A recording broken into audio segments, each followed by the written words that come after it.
And I appreciate so much you all being here. Joni, it's good to have you too. We have Senator Rounds is on the phone with us. He is with his wife, and she's having some procedures, and they're together right now. So we're just glad to have him on the phone with us. So the focus of today's hearing is on what the Defense Department needs to do to improve its defenses against modern and very sophisticated cyber attacks like the SolarWinds campaign waged by Russia and the Microsoft Exchange email server operation waged by China. These hacking operations subverted tens of thousands of critical government and industry networks and undermine trust in the information infrastructure that supports our economy, our government, and our private lives. We're holding this hearing today in an open session because it is vitally important for the American people to learn how the federal government is going to respond and to better protect the nation. This is a very serious business, and I know you all understand that very well. Hardly months pass between one appalling breach and the next. We have never experienced the like in our history as a nation. For many years, our efforts to shore up cyber defenses focused on making it hard for adversaries to break into our networks. We built a digital equivalent of higher castle walls and moats. These are important and necessary, but it has proven so far to be impossible to keep intruders out, for there are always many other ways to get inside. And once inside, hackers can easily move about unnoticed and unchallenged because everyone and every device inside the perimeter is trusted. There is even a saying for this: a network that is only defended at the perimeter is like a candy with a hard shell that is soft and chewy inside.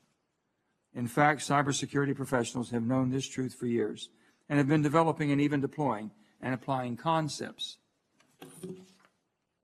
technologies for dealing with it. The dreadful SolarWinds and Microsoft breaches are simply the exclamation marks at the end of the sentence. We have to assume that at all times our networks have been penetrated, that at every moment adversaries are inside our system.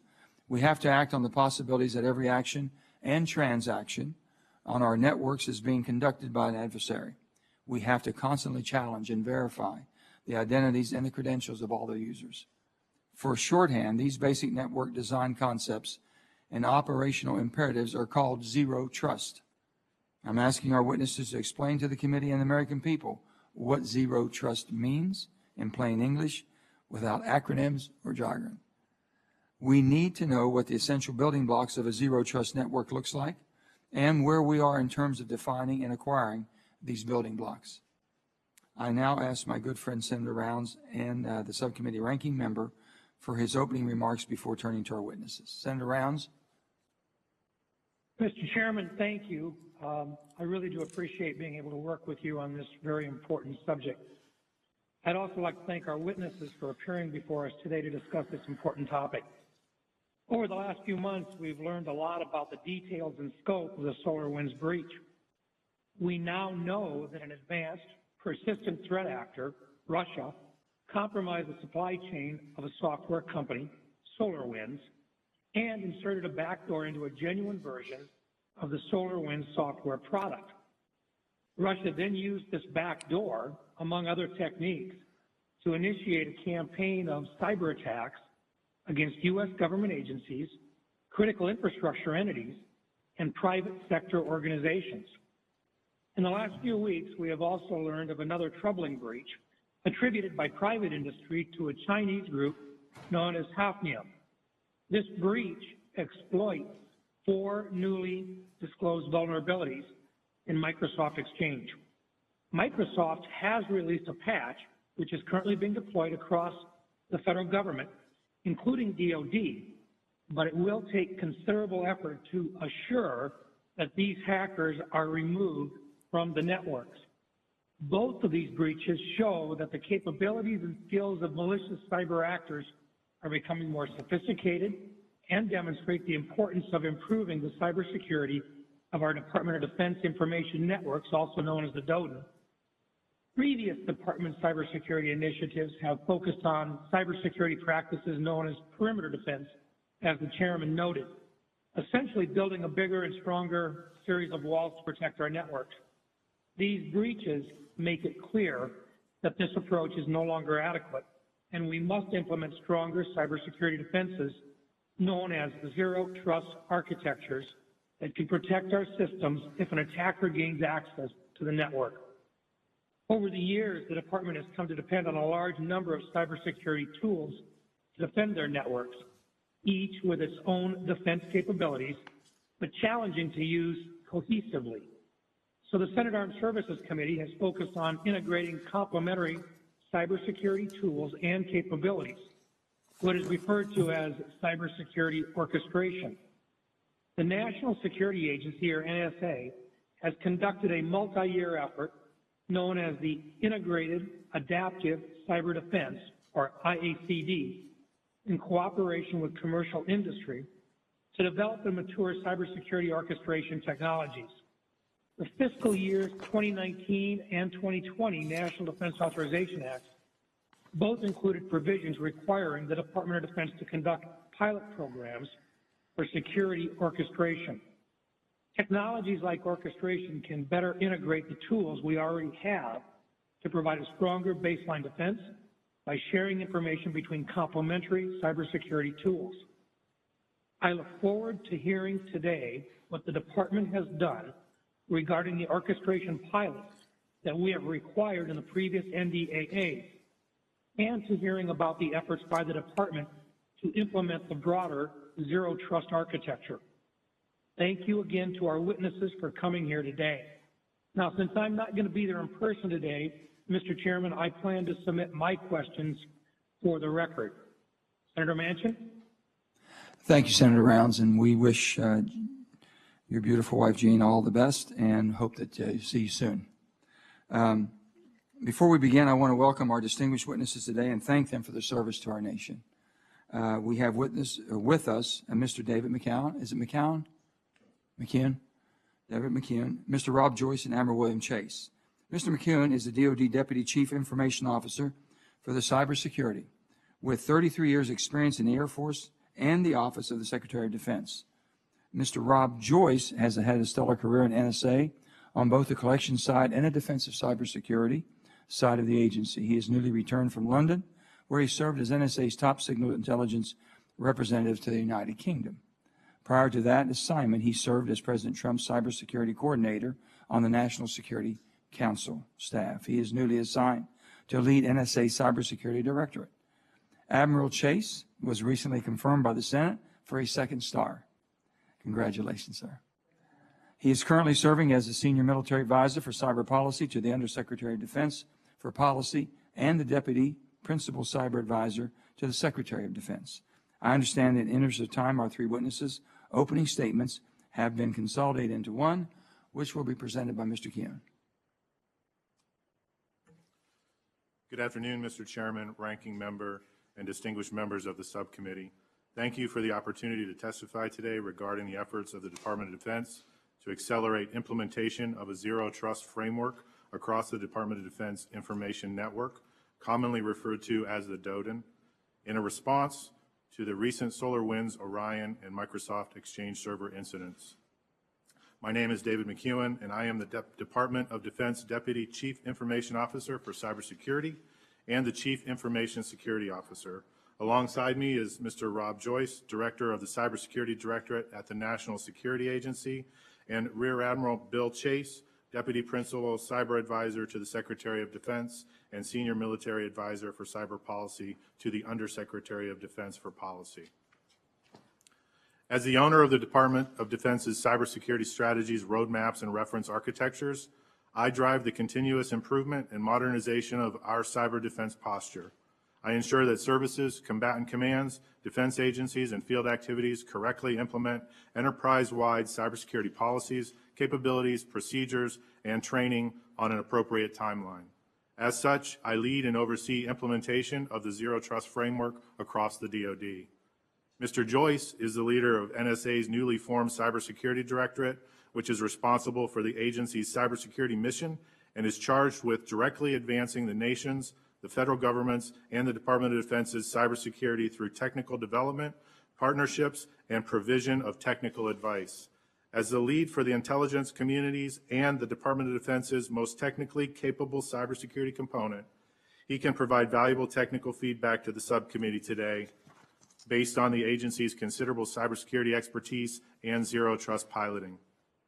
Rear Admiral Chase is the military deputy to the principal cyber advisor to the Secretary of Defense. In his current function, he oversees and coordinates implementation of the DOD cyber strategy, which includes a number of initiatives relevant to the cybersecurity modernization. He can speak to strategic considerations that the department must incorporate into its implementation plan for zero trust, including those relevant to the service's implementation of OSD cybersecurity policy, acquisition programs, and architectures. Recent incidents surrounding the SolarWinds Orion and Microsoft Exchange software suites have demonstrated to the public and private sector that our adversaries are increasingly determined and resourceful when engaging in cybercrime and espionage. Novel attacks against networks worldwide will only continue to increase. We have long recognized that zero trust is the defensive capability best situated to counter the current and future tactics, techniques, and procedures utilized by our adversaries. These recent events have led us to accelerate the implementation of our zero trust framework. Zero trust represents a paradigm shift in how we design our networks that significantly decreases the potential efficacy of adversary attacks. Currently, untrusted users, machines, applications, and other entities are kept outside of our network perimeter, while trusted ones are allowed inside. We have developed advanced capabilities to monitor traffic flowing between untrusted networks, such as the internet, and our trusted networks to identify attempted attacks or exfiltration of data. The limitations of this defense are exposed when the adversary is able to establish a foothold on a device within our perimeter on our trusted network.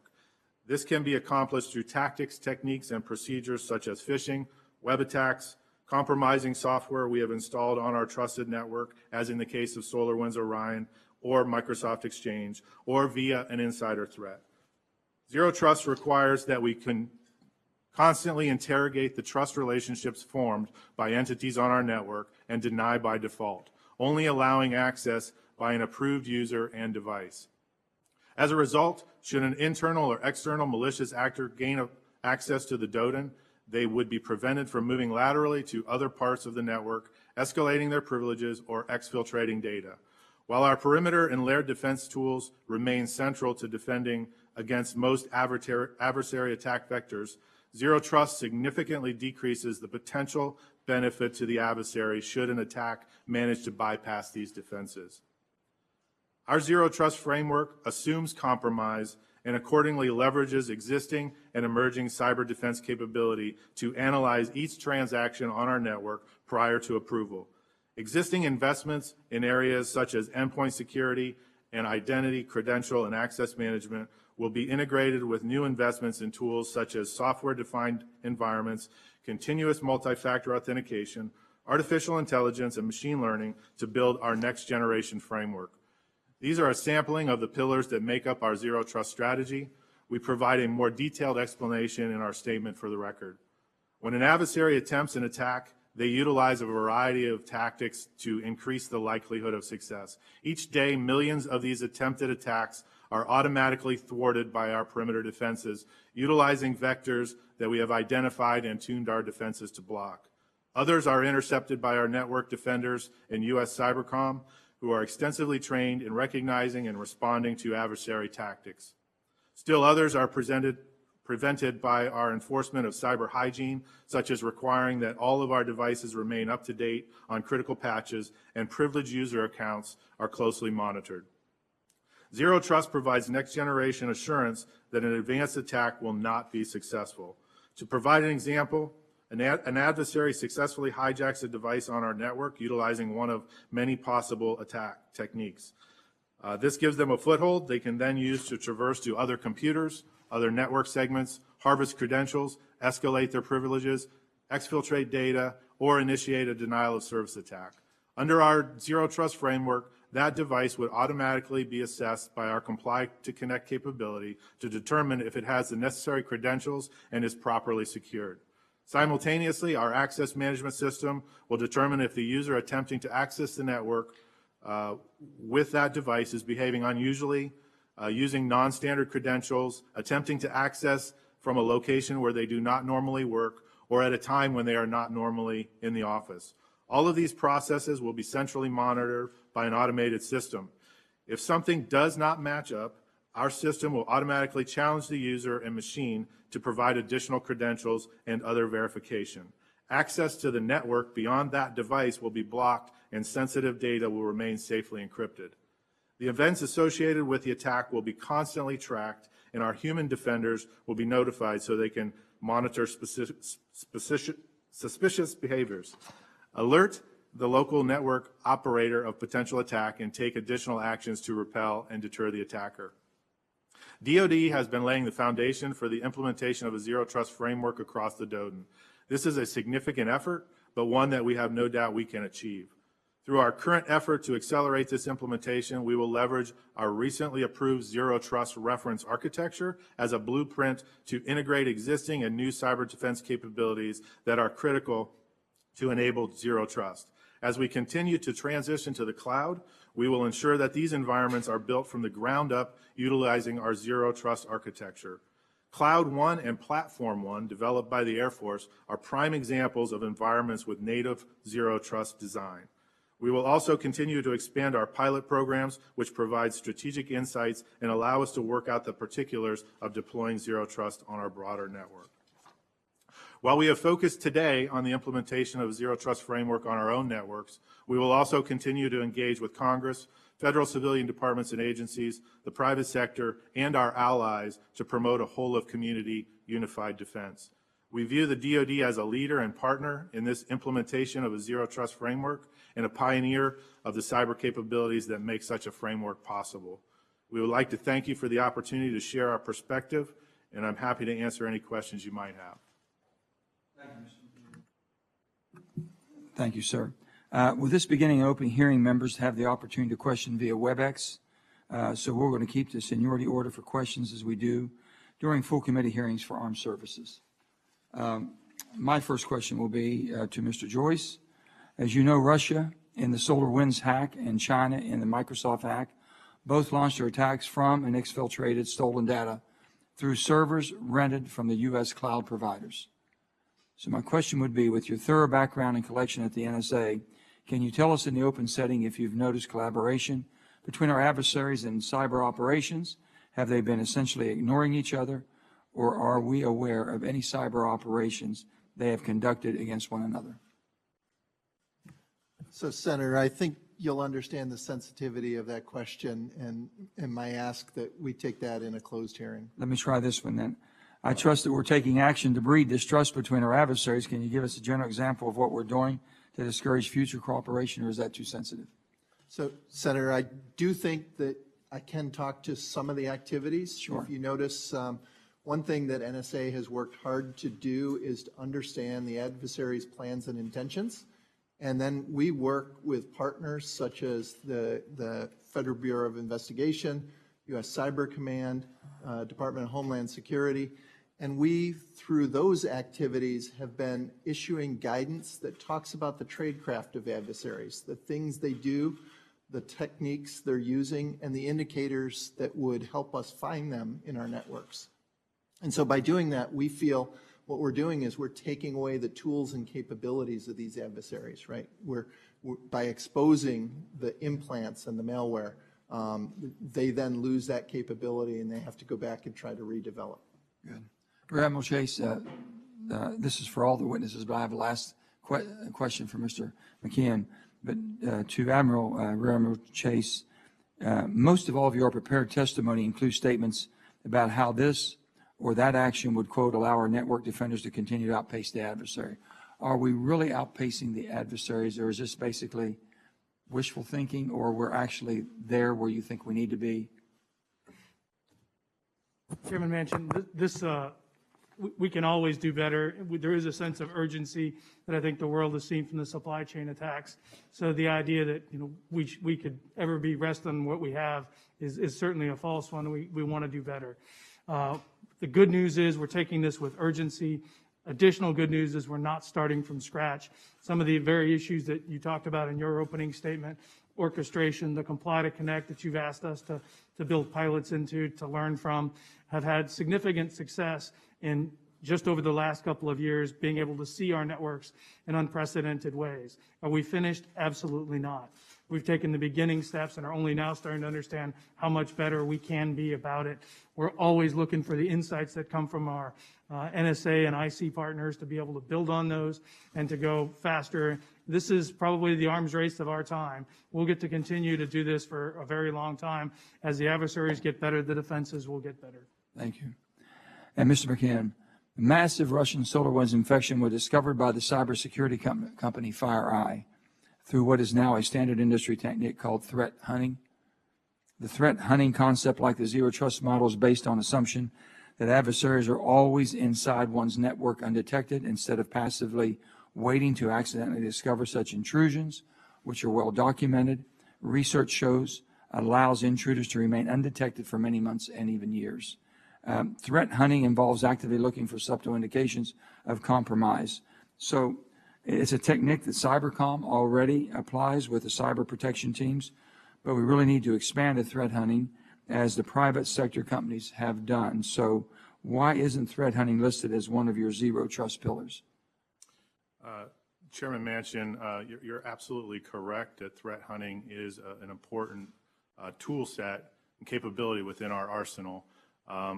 What we're building here with Zero Trust is going to enable local cybersecurity service providers with a lot of the same capabilities that threat hunters have when they arrive on the scene.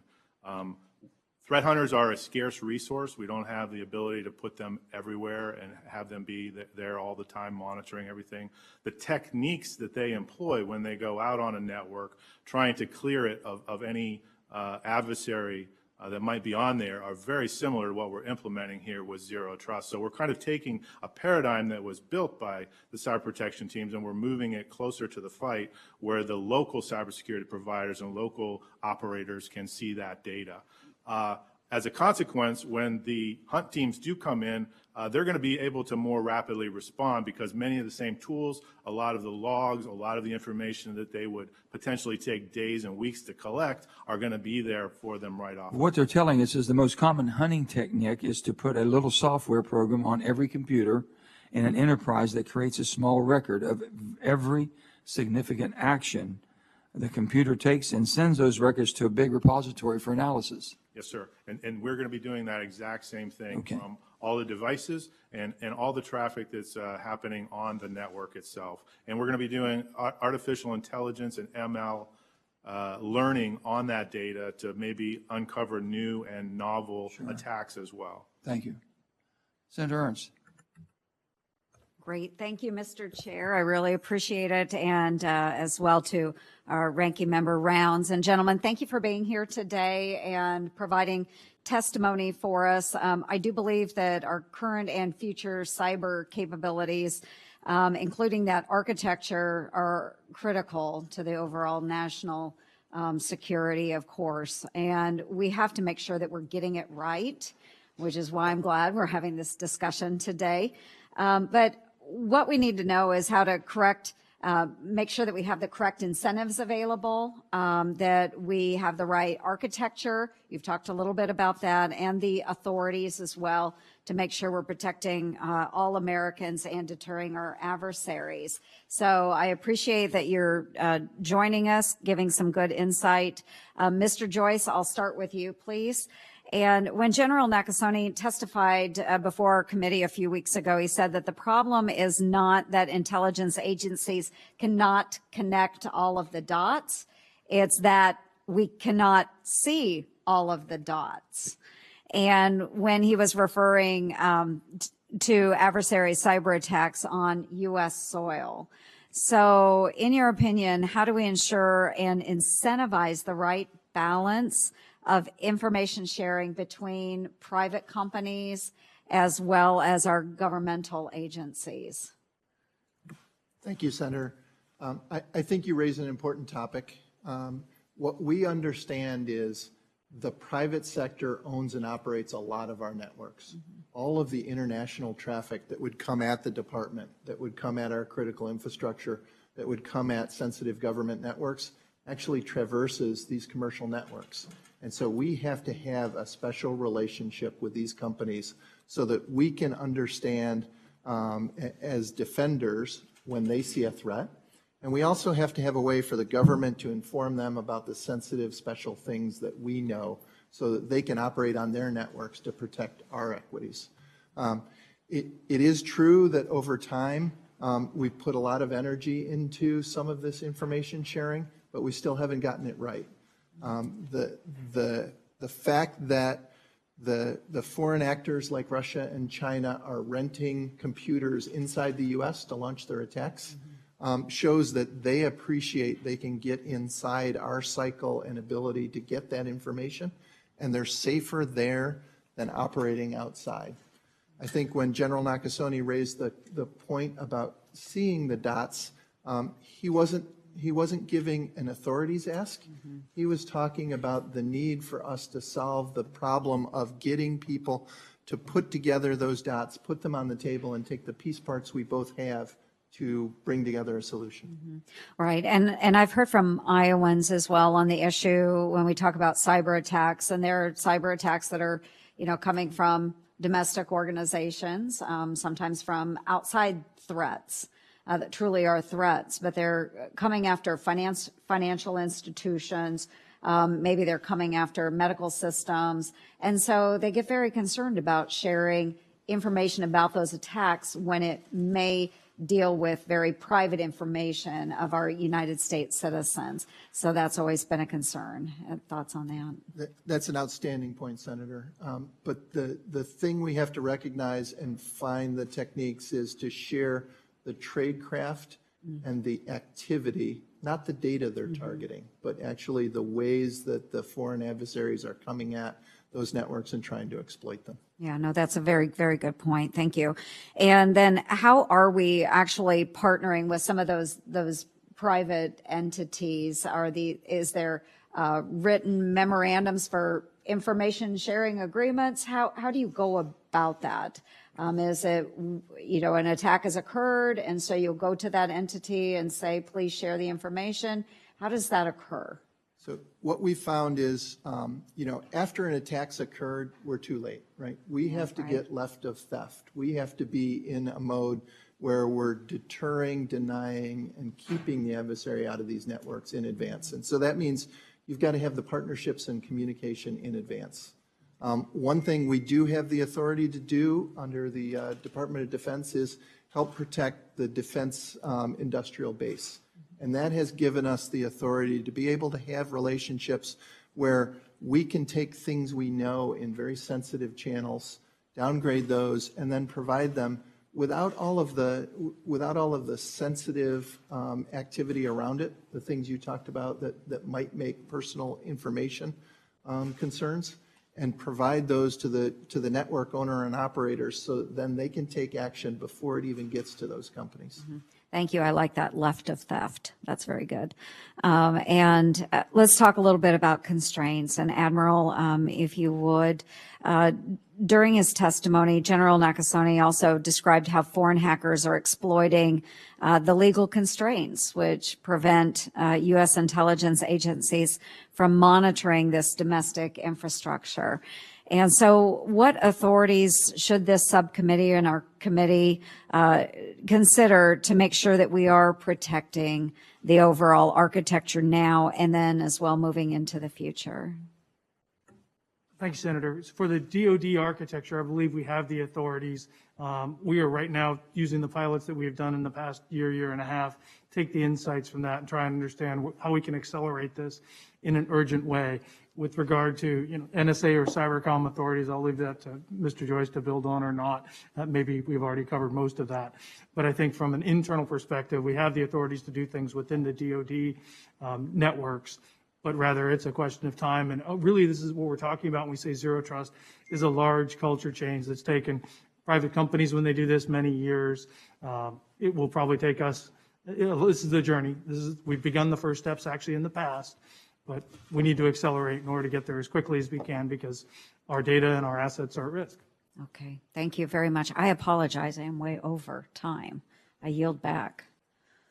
Thank you. No problem at all. Senator Blumenthal. Thanks, Mr. Chairman, and thanks for having this hearing. Thank you all for your service, and thanks for being here today. I appreciate that the Department of Defense zero trust concept is a kind of holistic approach to security, and I noted that Mr. Joyce once said, and I'm quoting, "If you really want to protect your network, you really have to know your network," which kind of makes sense. But it's an important shift in mindset, and it's a change in the way that federal agencies have been doing business. And I have become alarmed that this very common sense and important approach ought to be adopted elsewhere, or to put it differently, I'm alarmed that it hasn't been adopted in other agencies, civilian agencies of our government, where cybersecurity is equally important, for example, in the Department of Justice or the Department of Homeland Security, where confidential, secret information could be compromised, and in fact may have been compromised in the Microsoft Exchange and SolarWinds hacking. So my first question is, to what extent can civilian agencies make use of this model, and do you plan to share some of these lessons with those civilian agencies? So, Senator, thanks for the question. We absolutely will be sharing the lessons learned and the reference architectures, these models. NSA has been embarking on a zero trust pilot. We've worked with the elements in the DOD like DISA and Cyber Command to bring together the best in industry and to practice in an environment and find out what's real and what's vaporware, frankly. From that, we have published a number of our findings as to what the architecture looks like, and we will continue to put out in the unclassified space, publicly available not only to the department, but also to other government agencies and even our commercial entities, our best practices and the things we've learned. Talking about those commercial partners, are they required to be audited, be reviewed for their practices in dealing with you? It depends on what activity we're using them for, Senator. So there is the standard products. No, there's not a defined audit in the base of technologies. But as you get to more and more sensitive uses, we have requirements and standards for the software development practices and continue to learn from things like the SolarWinds supply chain hack. My understanding is that you concluded that the Department of Defense was not compromised by either SolarWinds or Microsoft Exchange. Is that understanding correct? Senator, that's correct. For SolarWinds, we did an enumeration of the number of copies that we had in our environment total, and those that were potentially compromisable. There were 560 that did have the backdoor. There was a total of 1,500 copies of SolarWinds. We looked through all of our sensors. We found no indications of compromise. In a few instances, we sent out hunt teams to do a more thorough examination to make sure, and to date, no compromise. Same thing with the Hafnium, the Microsoft. We quickly enumerated that, focusing on those servers that were public-facing. There were very few that were, but we quickly patched those and found no indicators of compromise. And if I could, sir, I would like to also add on to the discussion of sharing with industry about zero trust. We've actually learned a lot from industry on zero trust. There are a number of companies that were leveraging what they have done in the past. Very significant efforts on the part of some of the companies that took them 10 years of their journey to get to full zero trust implementation. But in these two instances, what we found is the companies that came to the surface with all the indicators of compromise and uncovered the fact that we were being compromised, they were employing similar zero trust concepts in their networks. So we're learning from them as well. And just two quick final questions. Have you completed your review of the SolarWinds and Microsoft Exchange hacks? Well, the operations associated with them are still ongoing. We're keeping that open. We've been working with both vendors on the patches and deploying those. We have, I think, finished all of our work as far as hunting, going out there where we thought maybe compromise existed. We are certainly, if somebody in the community comes up with more indicators of compromise, as soon as we get those, we check it across the environment. So I would say it's going to be ongoing for some time in that regard. Have you publicly confirmed your conclusions as to who was responsible for each of them? I think we've received that information through the press, but I'm wondering whether you can confirm in this setting. I don't think we can confirm that in this setting, sir. We can take that offline. Thank you, Mr. Chairman. Thank you, Senator. Senator Blackburn. Thank you, Mr. Chairman, and thank you to our witnesses. I have one question. I want to go back to Mr. Joyce. I think it was you. You said you all had the authorities that you needed within DOD to address the issues, the cybersecurity issues with networks. Tell me what else you would need working outside of DOD with some of our partners to address some of the challenges that were there, or are they the same, or is there a difference? So, Senator, I would offer that there are a number of authorities that the U.S. government can bring to bear on these cyber intrusions, and each of the departments and agencies had a critical lane and role to play in those authorities. So, for instance, the Department of Homeland Security and CISA have some exceptional capabilities to work with industry. And in their authorities, they have the liability protections that are often needed for companies to feel safe. In FBI, they have the ability to go out and work with victims and through the Department of Justice go out and gather evidence, right, under legal authorities inside the U.S.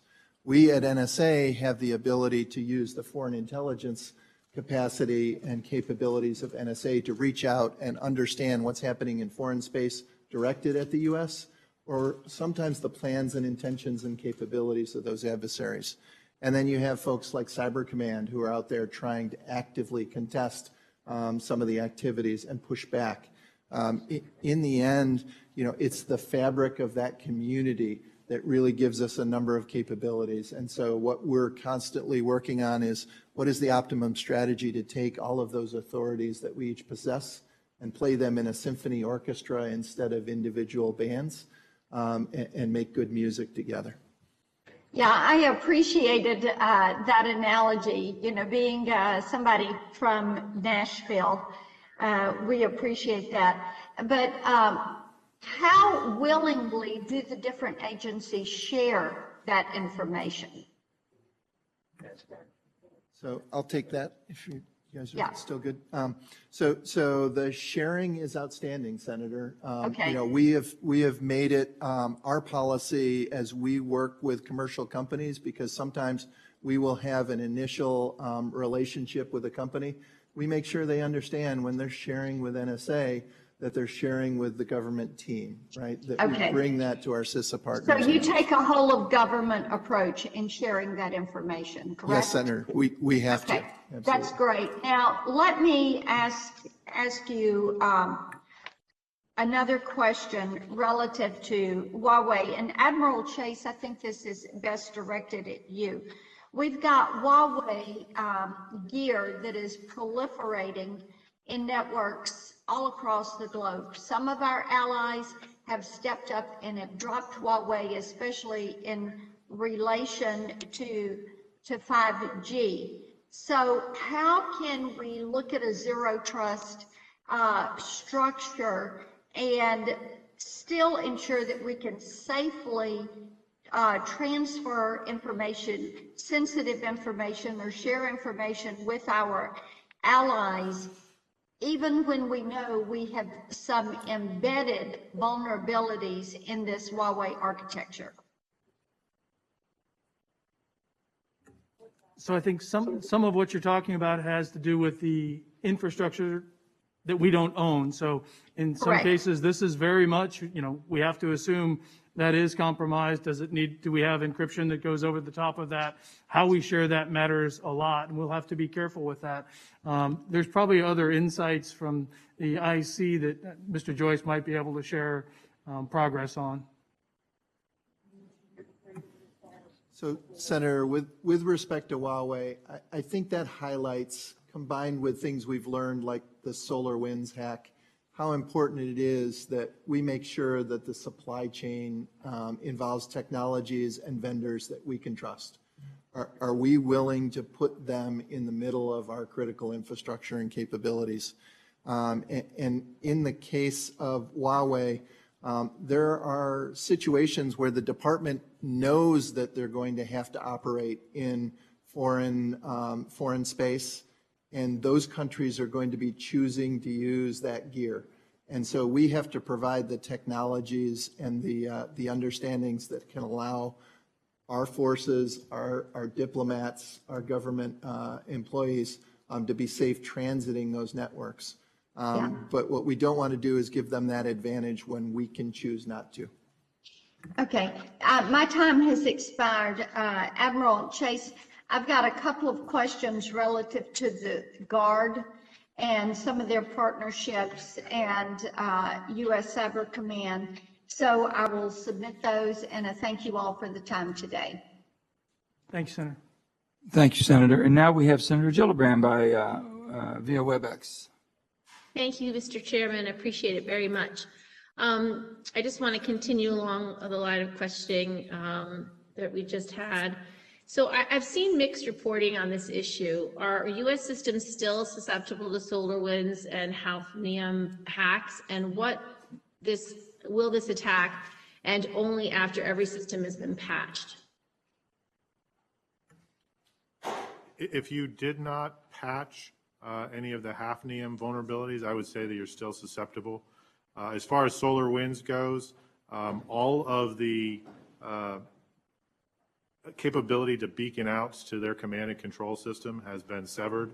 So even if that is vulnerable at this time, it is unlikely that that attack would be successful. But definitely on the Hafnium, patching needs to continue. What kind of personnel would be needed to develop, maintain, and enforce zero trust architecture, and how might their experience, their skill, and other elements of their background be distinct from other subdivisions of cyber personnel? Good question, Senator. We don't feel like we have to create a zero trust workforce. What we need to do, as we discussed earlier, many of the things that are components of zero trust we're already doing. We just need to round out the portfolio of all the capabilities and train our existing cyber defenders and hunt teams on those new capabilities. And is this consistent with our current recruitment strategies across the national security enterprise? Absolutely. And as we're all aware, many elements of our space operations rely heavily on our cyber capabilities and vice versa. Can you speak to what special training is required for our cyber personnel who deal with space operations and how their roles or training may change when applying zero trust principles? Senator, I can't speak specifically to what that will look like for the space operations folks, but these principles that we're employing here can be transferred to any platform, any IT platform that you may think of. So in terms of space systems, which are heavily reliant on IT, we can definitely employ these same pillars of zero trust and employ the same architecture. So we would seek to train them in the same way as I spoke of earlier with our existing IT technicians, just rounding out their capabilities and working with their architects as well so that they understand the principles of zero trust so that when they design a new system, they build it in. If the Department of Defense was able to frustrate the SolarWinds and Microsoft Exchange attacks, why is zero trust so important? And what capabilities in place across the DOD allowed it to frustrate the SolarWinds and Microsoft Exchange attacks?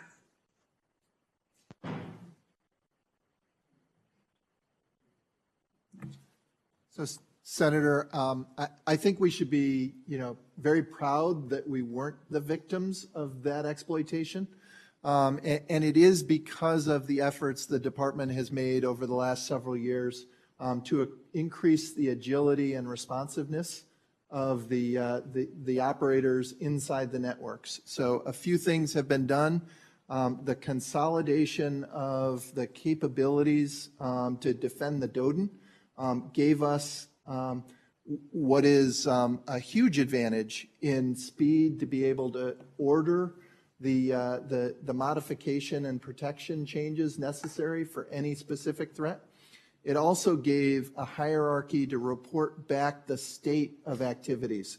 So for instance, when there's a vulnerability in Microsoft Exchange, there can be a cascaded order to go down to say, issue the patch and run these checks to find out if you're exploited and report back up. So as Senator Blumenthal relayed earlier, you have to know your network to defend your network, and the changes the department has been making in the DOD, under the DOD command and Cyber Command, is they have really upped the bar in the ability to know the network, which directly translates in the ability to keep people out. For Mr. Joyce, I only have a couple of minutes left. Sorry. Have DOD and the NSA developed strategies as recommended by the National Institute of Standards and Technology for migrating to zero trust architecture? And what are the major challenges facing the department and the NSA in moving to a zero trust architecture? Do DOD and NSA have plans to address these challenges? Yes, Senator, absolutely. So the coalition looking at zero trust includes our NIST partners, folks across the department, and as Mr. McKeown indicated, the best practices of industry. The biggest challenge, quite frankly, in the department is the scope and scale of the amount of change that has to happen. There is there is an enormous amount of networks, devices, and legacy equipment. And if you're going to design something from scratch and whole cloth, the zero trust transition is very easy. If you've got to go through and make sure you have a smooth migration, it's a harder problem. But the thing I would ask you to take away is the journey to zero trust in and of itself it will improve the department's ability to defend itself all the way along the way. So we don't have to get all the way to zero trust to reap the benefits. Thank you, Mr. Chairman. Thank you, Senator. And now we have Senator Rosen via WebEx. Thank you, Mr. Chairman. Appreciate it. Thank you for all the witnesses for being here. I really want to build upon what Senator Gillibrand's talking about with zero trust architecture and really the role of artificial intelligence and what that may play in this. Of course, the National Security Commission on Artificial Intelligence released its final report earlier this year and highlighted the risks of the United States failing to compete in the AI era. The final report presents strategy to defend against AI threats, responsibly employ AI for national security, and win the broader technology competition. When it comes to network security, of course, something we're all always interested in, it's particularly timely. AI can absolutely detect behavior patterns and help us understand how, when, and what users interact on the network. For example, deviations from normal network behavior could indicate malicious activity. So to Admiral Chase and then Mr. McKeown, how are we going to use, and I don't even want to say emerging technology anymore because AI and machine learning are here.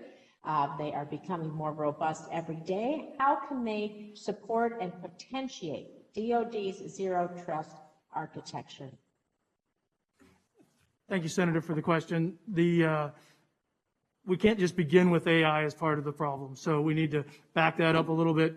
do the machine learning that precedes that, the automation that precedes that, and then either data aggregation or federating the things that we want to know about. In other words, the users, the devices, the resources accessed, bring those to bear, but those also have to have access controls built in. So that's where the scope and scale is probably going to be difficult for an organization the size of DOD that has all those things already in play.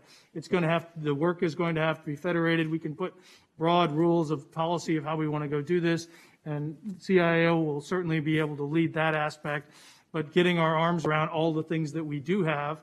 As I said, the journey is not one that we're starting on today, but fortunately, we've begun a few years earlier to get after the insights that we need. Now that we can see more of the network than we ever can, now is a great time to start classifying the sort of decisions that we want to make with that information, bringing the automation, the machine learning, and AI to bear exactly as you described, Senator. Thank you. Anyone else want to weigh in on this? Okay. Senator Rosen, AI is a critical component not only of Zero Trust, but the DOD is treating it as a critical capability across the board as far as IT goes, and we're making significant investments in it. I don't think we're behind.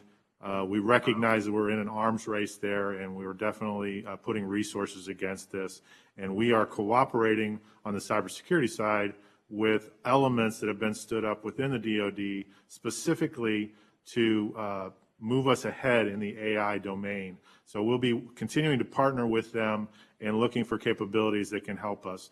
As the easy attacks are taken away from the enemy, they're going to get more and more sophisticated, and we're definitely going to need AI to route out these new attacks and tell us what the indicators of compromise look like. Well, thank you. That really set me up for my next question for both you gentlemen as well. The DOD contracts, of course, we've worked with commercial entities, specifically the ones related to AI. I want to know, first of all, are you subjecting them to vulnerability reviews? And secondly, you talk about scope and scale. How does IT modernization generally across the government, not just in DOD, but across the whole spectrum of government, how is our investment in IT modernization going to make a difference for our improving or reducing the risk of vulnerability? And Admiral Chase first, and Mr. McKeown. Thank you, Senator. First, just from the impact that that'll have, we'll be able to take the talent that we already have, automate the more mundane tasks, and be able to use our everyday force that looks at access control, configuration management, and better be able to posture, should this be happening? If so, great. If not, why not? How do we reconfigure the network on the fly, be more agile, and pivot things to the IC or the hunt teams that are, in fact, anomalous activity that need to be looked at, that are essentially other nations or cybercrime that have managed to penetrate our network. So I think it will enable a reapportionment of the workforce that we do have, sort of to the earlier question about how do we use these things. As we can offload the scope and scale problems to automation and AI, we'll be able to better repurpose our people. And Mr. McKeown, any thoughts in my remaining few seconds?